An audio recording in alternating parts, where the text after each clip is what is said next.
Olá pessoal, hoje nós vamos abordar sobre o tema espermatogênese.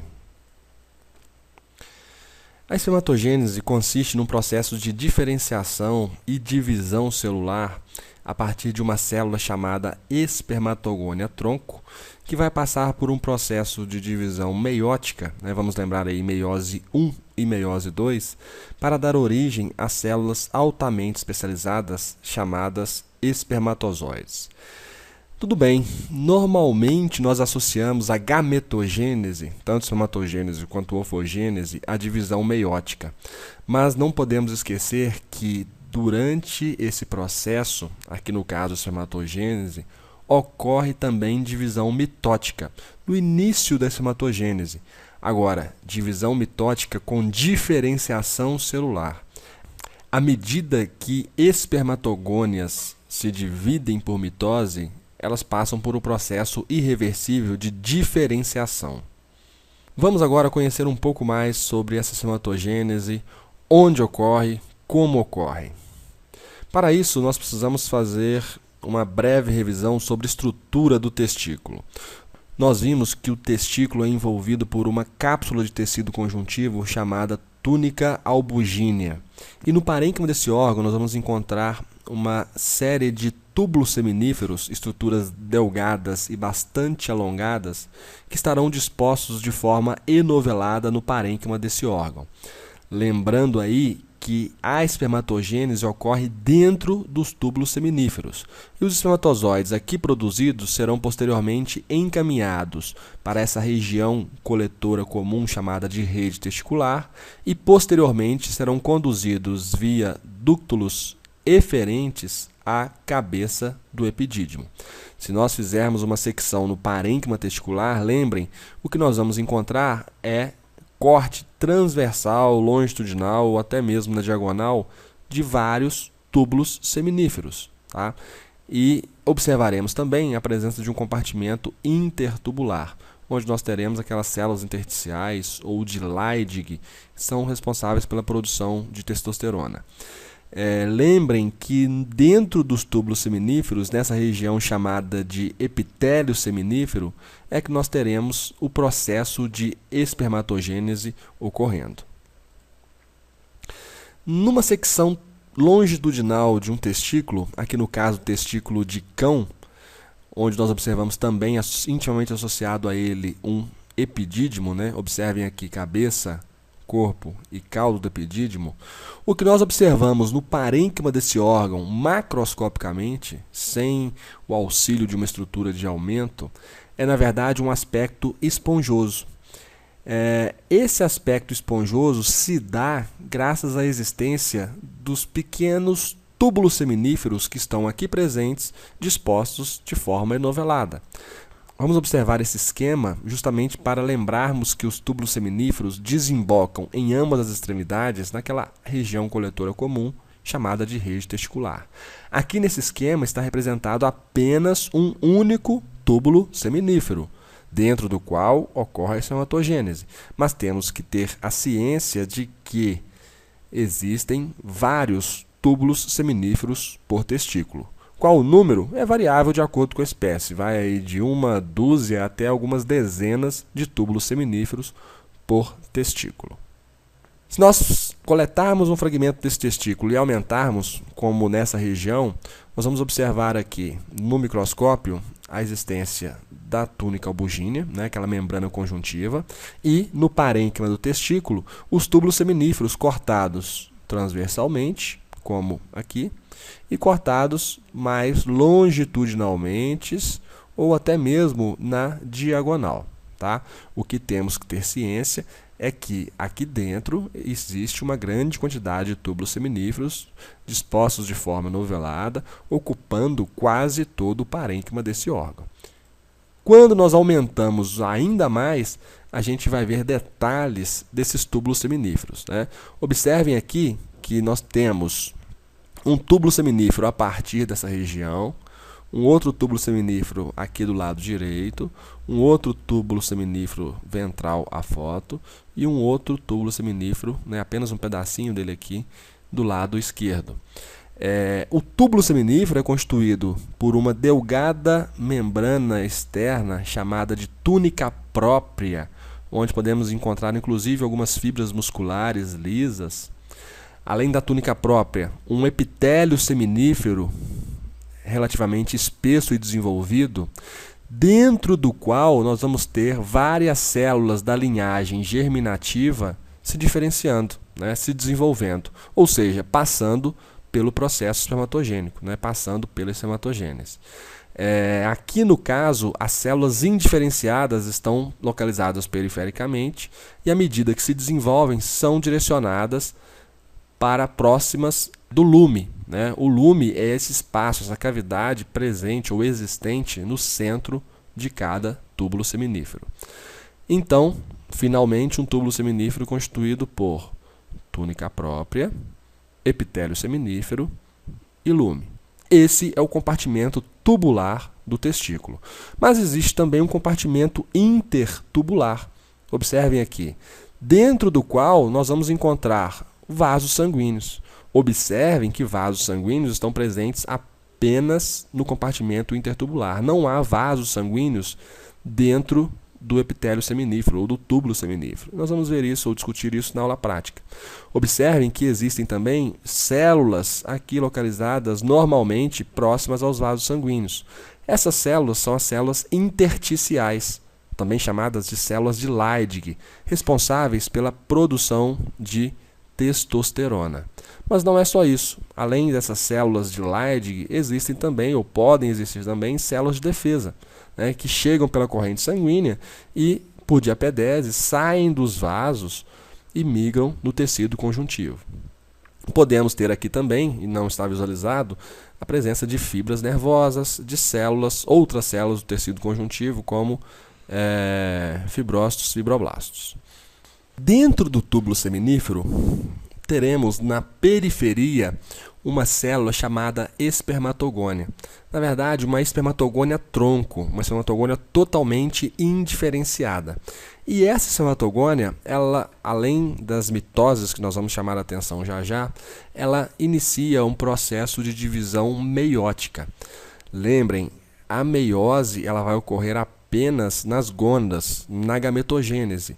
E isso é essencial para que células diploides, células 2N, deem origem a células haploides, células N, com metade do número de cromossomos da espécie. Então, essas espermatogônias iniciam o processo de meiose 1 e, enquanto estão passando pela meiose 1, recebem o nome de espermatócito primário. É muito fácil, primário porque está na meiose 1. Ao final da meiose 1, teremos o surgimento de duas células. Então, no final da meiose 1, a partir de um espermatócito primário, teremos duas células, chamadas de espermatócitos secundários. Secundários porque iniciarão o processo de meiose 2. Agora, o que caracteriza a meiose 1? Lembrem que na meiose 1 teremos o embaralhamento de genes, o crossing over. E também na meiose 1 nós já vamos ter uma redução do número de cromossomos. Ou seja, a meiose 1 ela é reducional. A partir de uma célula diploide, 2N, vão surgir duas células haploides, N. Então, ao passo que a espermatogônia é diploide, o espermatócito primário também é diploide, porque ele está ainda na meiose 1. Ao final da meiose 1, teremos espermatócitos secundários haploides, N, já com metade do número de cromossomos da espécie. E se vocês lembrarem lá da meiose estudada na citologia, ou até mesmo no segundo grau, nós teremos aqui células haploides, células N, porém ainda com o dobro de material genético do que se espera. Ou seja, essa célula, esse espermatócito secundário, terá que passar pela meiose 2. Meiose 2 que é equacional. Ao final da meiose 2, teremos células também haploides, porém com menos material genético do que a sua célula de origem, do que o espermatócito secundário. Podemos concluir, então, que a partir de cada espermatócito secundário surgirão duas células haploides chamadas de espermátides, já com metade do número de cromossomos e metade da quantidade de DNA da sua célula original. Essas espermátides, observem, elas já têm condições, então, de dar origem a um embrião, né? Porque elas já têm metade do número de cromossomos, já têm a característica genética de um gameta. Mas por que as espermátides não podem, então, ser chamadas de espermatozoides? Por um motivo muito simples. Observem que as espermátides são células grandes, são células arredondadas, são células pesadas, ou seja, imóveis, que têm que passar por um processo de diferenciação. O que significa isso? Tem que passar por um processo de modificação na sua forma para aí sim dar origem a uma célula altamente especializada chamada espermatozoide. Observem que não haverá divisão celular na última etapa da espermatogênese, na diferenciação. Há apenas uma modificação na forma da célula. Processo esse chamado de diferenciação. Ok? O que caracteriza a diferenciação? Observem aqui que a partir da espermátide, né, aquela célula grande, com citoplasma amplo, repleto de organelas, com núcleo bem circular, nós vamos ter aqui modificações celulares, como, por exemplo, o surgimento de uma estrutura chamada de vesícula acrossômica, que vai se desenvolver formando uma espécie de um capuz cranialmente ao núcleo dessa célula. Essa vesícula acrossômica apresentará uma grande quantidade de enzimas que serão essenciais para contribuir no processo de penetração no ovócito secundário, no gameta feminino. Significa então que o acrossoma, essa vesícula repleta de enzimas digestivas que está cranialmente ao núcleo dessa célula, se formando nessa fase de diferenciação, será essencial para a fecundação e deverá se manter intacto até o momento da fecundação, onde o acrossoma vai se romper, liberando essas enzimas que vão auxiliar na penetração do ovócito. Tudo bem? Além de formação de acrossoma, observem que nós temos aqui um reposicionamento dos centríolos, onde haverá a produção de microtúbulos para formar o flagelo da célula. Então, durante a fase de diferenciação, a espermátide arredondada ela vai se alongando, inclusive apresentando a formação dessa estrutura que será essencial para a movimentação do espermatozoide, estrutura essa chamada de cauda ou flagelo. E com essa formação do flagelo, reparem que as mitocôndrias vão se reorganizar na transição entre corpo e cauda do espermatozoide, formando aqui uma estrutura rica em mitocôndrias chamada de peça intermediária ou peça média.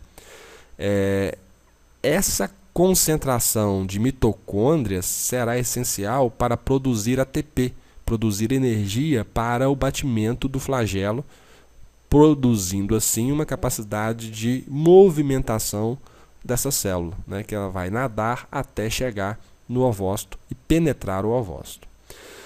Tudo bem, além de formação do acrossoma, além de formação do flagelo, além da reorganização de mitocôndrias para formação da peça intermediária, reparem que parte do citoplasma da espermátide está se desprendendo. Na verdade, essa célula está perdendo o citoplasma para reduzir peso, ficar mais leve, ficar mais aerodinâmica.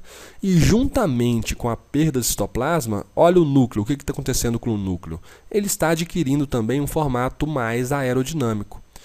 E, além disso, temos que ter aqui o conhecimento de que o DNA que está dentro desse núcleo está apresentando o maior grau de condensação possível.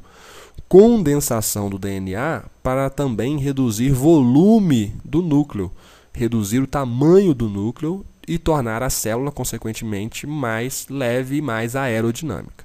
Tudo bem? Concluindo, então, durante a fase de diferenciação, a última fase da espermatogênese, não teremos divisão celular, mas modificações na forma da célula, forma e estrutura, para que, a partir de uma célula haploide arredondada, nós tenhamos a produção de uma célula alongada, com flagelo, peça intermediária, com acrosoma, formato aerodinâmico, uma célula altamente especializada capaz de chegar até o ovócito secundário e fecundar este ovócito secundário. Nós podemos, então, resumir a espermatogênese em 3 etapas. Primeiro, uma fase mitótica, né? Eu falei pouco nessa fase mitótica, mas durante essa fase mitótica, lembrem, espermatogônias tronco sofrem mitose e se diferenciam. Ou seja, essa célula não tem mais as mesmas características dessa. Tanto que aqui a gente tem uma espermatogônia tronco, aqui uma espermatogônia pareada, na verdade 2 espermatogônias pareadas. 2 espermatogônias pareadas dão origem a 4 espermatogônias alinhadas, que dão origem a 8 espermatogônias A1, a 16 espermatogônias A2, a 32 espermatogônias A3 e assim sucessivamente, durante uma fase de divisões mitóticas, onde as espermatogônias se diferenciam. Quando nós chegarmos na última etapa da divisão mitótica, da fase mitótica da espermatogênese, iniciará a fase meiótica, onde cada espermatogônia produzida na fase mitótica vai dar origem a 2 espermatócitos secundários e vai dar origem a 4 espermátides. Ou seja, nós teremos aqui espermatogônia passando para a fase de meiose, ou seja, espermatócito primário, que vai passar pela meiose 1, espermatócito secundário, que vai passar pela meiose 2, dando origem a espermátides. Essas caracterizam as fases mitótica e depois meiótica. E por último, a fase de diferenciação, também chamada de espermiogênese ou fase espermiogênica. Então, fase espermiogênica ou de diferenciação, que nós acabamos de ver, onde as espermátides, que são células arredondadas, se diferenciam para formar células alongadas, altamente especializadas em nadar e chegar até o ovócito para fecundá-lo. Nós vimos então a espermatogênese, com as fases mitótica, meiótica e de diferenciação, que vai ocorrer lá no túbulo seminífero. Lembrando que na última etapa, na fase de diferenciação, quando a espermátide já dá origem a espermatozoide, esse espermatozoide será liberado no lume do túbulo seminífero. Ok, mas será que a produção de gametas no macho ela é finita? Ela tem um fim durante a vida do indivíduo? Vai chegar no momento que vai se esgotar? Será que vai ser assim, também como ocorre na mulher? Vamos pensar um pouquinho. Se a espermatogênese é um processo contínuo e irreversível, seria lógico imaginar que as espermatogônias tronco, uma vez que entram na espermatogênese, se ela é contínua, não tem volta, nós vamos ter apenas 2 destinos. Ou nós vamos ter a formação de espermatozoides, ou as células vão morrer no meio do caminho. Se essas espermatogônias iniciam um processo, ou seja, se diferenciam, seria lógico imaginar que um dia as espermatogônias tronco iriam se extinguir, iriam acabar. Todas as espermatogônias tronco teriam se diferenciado em espermatozoides, ou teriam morrido, no meio do caminho da espermatogênese. Será que é assim mesmo? E vai chegar numa certa idade que todas as espermatogônias tronco acabaram? Poderia ser, mas não é, por um simples motivo. Durante o processo da espermatogênese, na verdade, antes da espermatogônia tronco iniciar as mitoses de diferenciação, nós vamos ter essa espermatogônia tronco produzindo um clone dela, ou seja, sofrendo uma mitose sem diferenciação, dando origem a uma célula idêntica à original, a uma outra espermatogônia tronco, que vai ficar aqui como um step, como uma célula reserva. Ou seja, esta célula dá origem a um clone e entra na espermatogênese. Quando essa célula for ativada, ela vai também sofrer uma divisão mitótica sem diferenciação, deixando ou dando origem a uma espermatogônia tronco idêntica, e ela iniciará a espermatogênese. Isso faz com que, teoricamente, a espermatogênese seja infinita, ou seja, sempre se renove o estoque de espermatogônias tronco. Né? Sempre haverá espermatogônias tronco aptas para entrar na espermatogênese e sempre haverá espermatogônias tronco reserva, originárias a partir de uma divisão mitótica sem a diferenciação. Agora, vocês têm ideia de qual a duração do processo espermatogênico? Quanto tempo leva para que uma espermatogônia tronco que iniciou a espermatogênese chegue até espermatozoide pronto, liberado no lume? Tem ideia de quanto tempo isso leva? Olha só, interessantemente, esse processo vai durar no homem cerca de 72 dias. É muito tempo, não é? Nos animais domésticos também leva bastante tempo, né? Se a gente pega bovino e equino, em torno aí de 56 a 60 dias para que a espermatogônia tronco se diferencie até espermatozoide. Tudo isso porque a meiose 1 é muito lenta, tá? Essa primeira divisão meiótica, ela é demorada, vai demorar muitos dias. A meiose 2, por sua vez, ela é rapidinha, mas a meiose 1 segura o processo, fazendo com que ele seja demorado. Vamos observar aqui um esquema representando um parênquima testicular, onde nós temos aqui uma túnica própria, um epitélio seminífero e o lume, ou seja, daqui para cima um compartimento tubular, daqui para baixo um compartimento intertubular, inclusive com as células intersticiais aqui. Apenas para nós nos posicionarmos, eu falei com vocês que quanto mais indiferenciadas as células germinativas, mais periféricas elas estão. Ou seja, essas células que estão lá na base do túbulo seminífero, lá na periferia do túbulo seminífero, são espermatogônias. E essas células maiores, mais globosas, logo acima delas, já são espermatócitos primários, tá? Espermatócitos primários. Raramente nós vamos ver espermatócitos secundários, por aquele motivo que eu falei anteriormente. A meiose 2 ela é muito rápida, ela dura apenas poucas horas. Então, numa secção de um parênquima testicular, apenas poucas células em meiose 2 serão identificadas. Então, aqui a gente vai ver sempre espermatócitos primários e, em alguns poucos casos, espermatócitos secundários. Essas células menores aqui, ó, já com uma vesícula crossômica ou um início de flagelo em desenvolvimento, já são espermátides. Lembrem, na fase de diferenciação, né, na fase de espermátides arredondadas e alongadas, é que teremos a formação do crossoma, perda de citoplasma, formação de flagelo, condensação de DNA, tá ok? Então aqui nós temos já espermátides arredondadas e aqui as espermátides alongadas. Vamos ter ainda perda de citoplasma e apenas quando as espermátides alongadas estiverem soltas no lume do túbulo é que nós poderemos chamá-las de espermatozoides. Mas temos uma outra célula aqui no túbulo seminífero, né, no epitélio seminífero, uma célula em azul. Olha o núcleo dela, olha o citoplasma da célula. Repare que é uma célula grande, ramificada, alongada, chamada de célula de sustentação ou célula de Sertoli. Reparem que ela vai da base até o lume do túbulo seminífero. É chamada de célula de sustentação, inclusive, porque, observem, é o citoplasma dela que dá sustentação para as células germinativas. Inclusive, essa célula de Sertoli desempenha diversas funções no epitélio seminífero, que nós vamos abordar na nossa aula prática. Aqui fotos mostrando núcleo e nucleolo de célula de Sertoli, tá? Núcleo e nucleolo de célula de Sertoli. E essa célula que está aqui na túnica própria, né, na base, na periferia do túbulo seminífero, são os espermatogônias. Essas células maiores já são espermatócitos primários. Não visualizamos espermatócitos secundários nesse corte. E essas células arredondadas, grandes, um pouco menores do que os espermatócitos primários, são as espermátides, né? Olha a vesícula crossômica aqui, olha a vesícula crossômica aqui, aqui, aqui.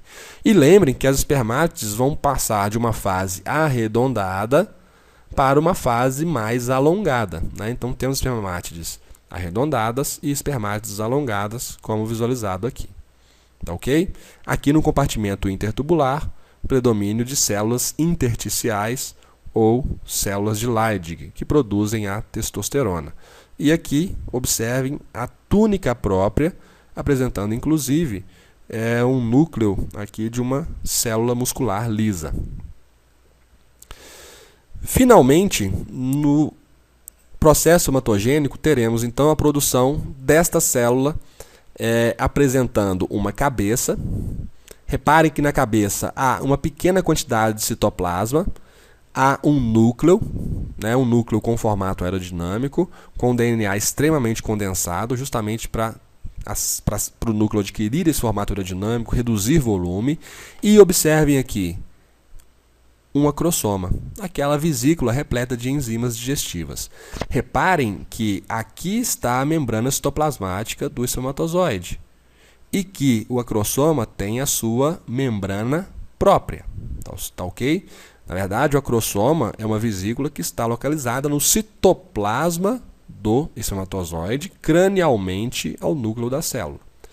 Aqui nós temos uma peça intermediária, a partir do final da cabeça do espermatozoide, uma peça intermediária com maior concentração de mitocôndrias, lembrem, para produzir ATP, energia, para o batimento da cauda ou flagelo do espermatozoide.